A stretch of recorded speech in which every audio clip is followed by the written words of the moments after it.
కామారెడ్డి నియోజకవర్గ ప్రజలందరికీ నమస్కారం. అందరికీ రైతులందరికీ నేను చేతులు జోడించి చెప్పేది ఏంటంటే, ఎలక్షన్ అయిపోగానే కళ్ళలోకి వచ్చేసి వడ్ల కొనుగోలు కోసం మాట్లాడదామని ఆలోచించాం. ఎలక్షన్ కన్నా ముందే 11వ తారీఖు నాడు రైస్ మిల్లులకు మాట్లాడడం జరిగింది. రైస్ మిల్ వారు స్పందించి ఒక 400 లారీలు ఎత్తడము 11, 12, 13, 14వ తారీఖు వరకు జరగడం జరిగింది. గౌరవ కలెక్టర్ గారికి కూడా వినవించడం జరిగింది.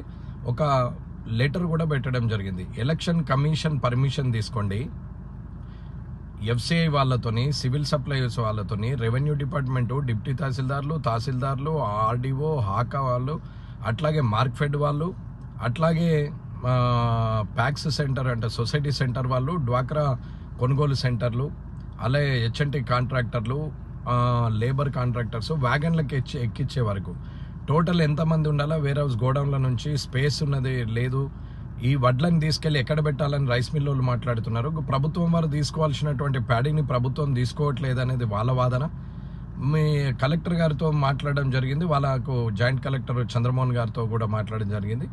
ఎట్టి పరిస్థితుల్లో వారం రోజుల లోపల మీరు తీసేయాలని ఆ రోజే చెప్పాం. 4 రోజులు అయిపోయింది, మీరు ఏం చేస్తున్నారని కూడా అడగడం జరిగింది. ఇక్కడ అధికారులను కోరుకునేది, రైతులను కోరుకునేది ఏంటంటే, ఎటొచ్చి నష్టపోయేది రైతులే తప్ప ఇంకెవరు కాదు.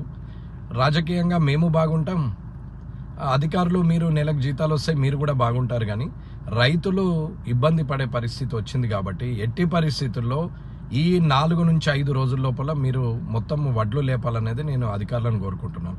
అలాగే ఎలక్షన్ కమిషన్కు పర్మిషన్ కోసము పెట్టండి అని చెప్పి నేను కలెక్టర్ గారికి మొన్న 15వ తారీఖు నాడు లెటర్ ఇవ్వడం జరిగింది. నిన్న ఎలక్షన్ కమిషన్కు కలెక్టర్ గారు కూడా పర్మిషన్ కోసం రాయడం జరిగింది. ఎలక్షన్ కమిషన్ పర్మిషన్ ఇస్తే ఈ 7వ తారీఖు దాకా కోడ్ ఉంది కాబట్టి ఎలక్షన్ కమిషన్ పర్మిషన్ ఇస్తే ఇప్పుడు నేను చెప్పినటువంటి మార్క్ఫెడ్ కానీ, సొసైటీ సెంటర్లు కానీ, అట్లాగే డ్వాక్రా కొనుగోలు సెంటర్లు కానీ, డిప్యూటీ తహసీల్దార్లు, ఆర్డీఓ గారు, జాయింట్ కలెక్టర్ గారు, ఎఫ్సిఐ గోడౌన్ మేనేజర్లు, ఎఫ్సిఐ డిఎం గారు, సివిల్ సప్లైస్ డిఎం గారు, అట్లాగే టెక్నికల్ అసిస్టెంట్లు, హెచ్ఎన్టీ కాంట్రాక్టర్లు అందరూ కూడా చేయగలుగుతారనేది నా ఆలోచన. అటువంటప్పుడు ఈ మీటింగ్ పెట్టాలంటే ఇన్ని డిపార్ట్మెంట్లు కలిసి మీటింగ్ పెట్టాలి. ఒక్క వడ్లు ఎత్తాలంటే ఇన్ని కావాలి. వీళ్ళందరితో మీటింగ్ పెట్టమని చెప్పి కలెక్టర్ గారికి లెటర్ పెట్టడము, కలెక్టర్ గారు ఎలక్షన్ కమిషన్కు పర్మిషన్ పెట్టడం కూడా జరిగింది. విధి వక్రీకరించి ఇబ్బందులు పాలవుతున్నారు. మీ బాధ నాకు అర్థమవుతుంది. నేను దాంట్లో బాధపడుతున్నా అని చెప్పుకున్నంత మాత్రాన మీకు న్యాయం జరుగుతుందని నేను అనుకోవట్లేదు.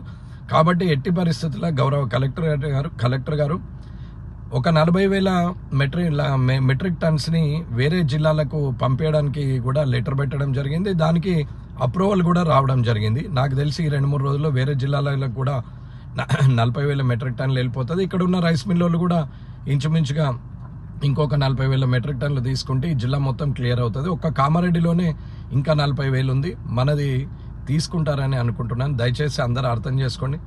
ఇది తొందరగా చేయాలని చెప్పి గౌరవ కలెక్టర్ గారిని కోరుకుంటున్నాను. ఆ మీటింగ్ కూడా తొందరగా ఏర్పాటు చేయాలని కోరుకుంటున్నాను.